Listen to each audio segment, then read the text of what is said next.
चलिए इसको इधर क्या करिए।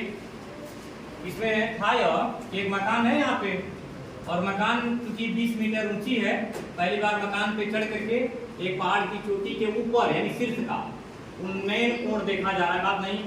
तो ये जो कोण बनेगा वो कितना कहा गया है, 60।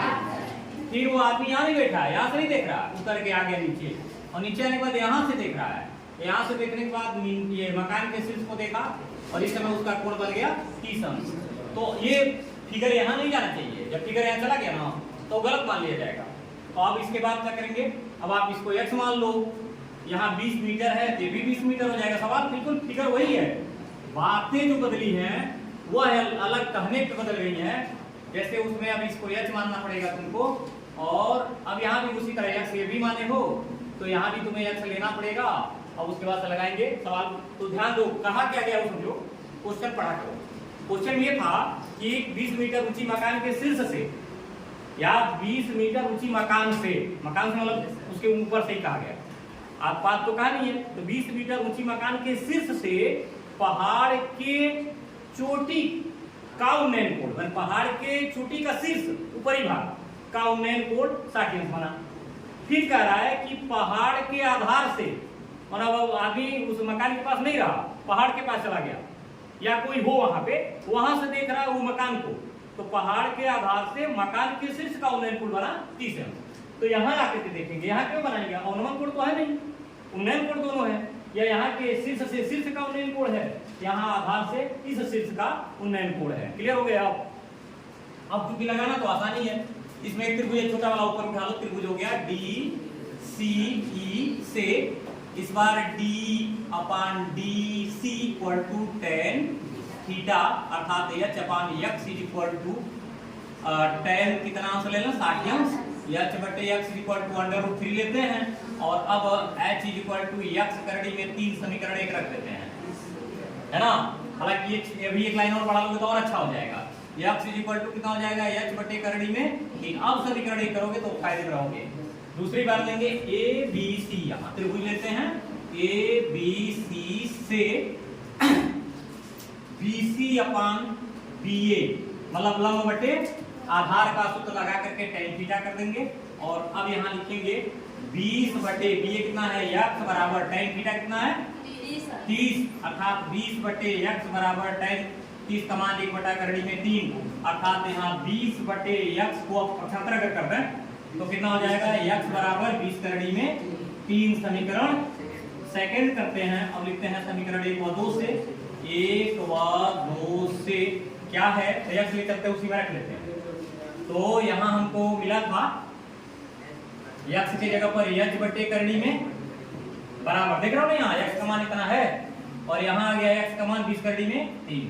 तो अब यहाँ x को हटा के h बटा करड़ी में 3 कर दिया, 20 करड़ी में 3 इधर कर दिया, तो h बराबर 20 करड़ी में 3 गुणे करड़ी में 3, अर्थात h बराबर 20 गुणे 3, अर्थात h बराबर कितना हो गया 60। ये तो इस मुड़ी वाले हिस्से का मान हो गया। तो पूरे चोटी के यानी पहाड़ की ऊंचाई बराबर 60 ऊपर का और नीचे का 20 जोड़ देंगे तो 80 मीटर में इसकी ऊंचाई प्राप्त होगी। इस तरीके से इसका गणना करेंगे। आया ना इतना, यही होता है सवाल यहाँ पर। ये कह रहे थे कि मान लो किसी स्तंभ का परछाई पहले छोटा था फिर बढ़ा हुआ है। जब परछाई बढ़ता है इसका मतलब सूरज जो है डाउन हो रहा है, नीचे ढल रहा है, तो बढ़ा कितना उसकी परछाई 40 मीटर, या h हो गया, इतने ही पे लगाना ही है, 40 धन x मीटर पे। अब हम त्रिभुज अगर लेते हैं तो पहले यही सब शुरू करते हैं, ACD से DC/CA equal to tan theta, यानी h बटे 40 धन x बराबर tan का अंश 30 अंश, यानी h बटे 40 धन x बराबर 1 बटे करड़ी में 3, पक्षांतर करते हैं 40 धन x बराबर h करड़ी में 3। समीकरण एक इसको बना के रख लेते हैं। त्रिभुज उठाते हैं दूसरा वाला। अब BCD लेते हैं, BCD से ध्यान रखिए यहाँ फिर वही DC/BC is equal to tan theta, और DC का मान यहाँ h बटे x और tan यहाँ हो गया 60, अर्थात h बटे x बराबर करड़ी में 3, यानी करड़ी में 3x बराबर h, तो x बराबर h बटे करड़ी में 3 समीकरण 2, समीकरण 1 व 2 से 1 व 2 से क्या करना होगा, तो x का मान लेकर के ट्रांसप्लांट करना इसमें।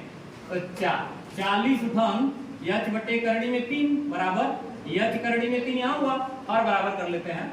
तो 40 करड़ी में 3 धन h बटे करड़ी में 3 है ना, यहाँ h करड़ी में 3 देख रहे हो, पक्षांतर कर लो। तो 40 करड़ी में 3 ये हो गया, इसका इसमें गुणा करोगे तो 3h हो जाएगा। इसे h को ही डायरेक्ट पक्षांतर करके माइनस कर दो, तो हो गया 40 करड़ी में 3 बराबर 2h हुआ। h बराबर 40 करड़ी में 3 बटे 2 काटेंगे तो h बराबर 20 करड़ी में 3 की ऊंचाई उस स्तंभ की है जिस स्तंभ की परछाई जब 60 से 30 हो रही है तो 40 मीटर बढ़ जा रही है। क्लियर हो गया? सबका इतना कराया है तो बहुत बेहतर है। ओके, यहां से इसको तोड़ दिए तो तोड़े तो ये मुड़ी जो है इसका जो शीर्ष है वो जमीन को छू लिया, तो जो छुआ है वो 6 मीटर है। ए बी सी और तो तुम इसको h1 मान रहे हो ना, तो इतना हिस्सा को h2 मानोगे तो वही हिस्सा नहीं है। ये लटक के इधर आके यहाँ भाई पेड़वा पहले खड़ा था, जब यहाँ से टूटा है तो इधर आया है। तो दो त्रिभुज एक ही बार लेंगे, एक ही है, 2 बार लेना है। ए बी सी से BC upon BA is equal to tan theta, यानी h बटे 6 बराबर कितना 45 अंश लिए हो यहाँ, तो tan हो गया 45 अंश, तो h बटे 6 बराबर 1, तो h बराबर कितना 6 मीटर, यानी हाई निकल गया 6 मीटर। अब आइए इसी त्रिभुज से अब इतना बटा इतना करेंगे, तो लेंगे त्रिभुज ABC से इस बार लिखना है BA यानी आधार बटे CA कर्ण, यानी आ गया आधार बटे कर्ण, तो यह आधार बटे कर्ण का सूत्र हो जाएगा cos थीटा। अब ये हो गया हमारा 6 मीटर, CA हो गया h2, इधर h1 लिया गया ना यह, अब इधर h2 हो गया बराबर cos 45 अंश, तो 6 बटे h2 बराबर 1 बटे करड़ी में 2 याद है, h2 बराबर 6 करड़ी में 2। ये समीकरण 1 यदि कर लें, ऐसे समीकरण 2 कर लें तो कुल वृक्ष यानी वृक्ष की ऊंचाई कितनी हो जाएगी, वृक्ष की ऊंचाई दोनों समीकरणों को ऐड करना है, चाहे समीकरण 9 भी माना तभी h1 प्लस h2 करना है। तो 6 धन 6 करड़ी में 2 अर्थात 6 कामन करेंगे, 1 प्लस करड़ी में 2 मीटर इसका मान हो जाएगा। और वाइट वेगर मान रखना चाहोगे रखा भी जा सकता है, कैसे, तो 6 1 धन 1.44 होता है, तो ये हो जाएगा 6 गुणे 2.44 और गुणा करेंगे 6 चौके 24, 6 चौके 24 2 26 के 6, तो 6 दूनी 12 तो 14, यानी 14.64 मीटर की ऊंचाई है उस वृक्ष की जो कहीं से टूट करके आज जमीन पर आकर के अटक गया है और उतना अंश का कोण बनाया।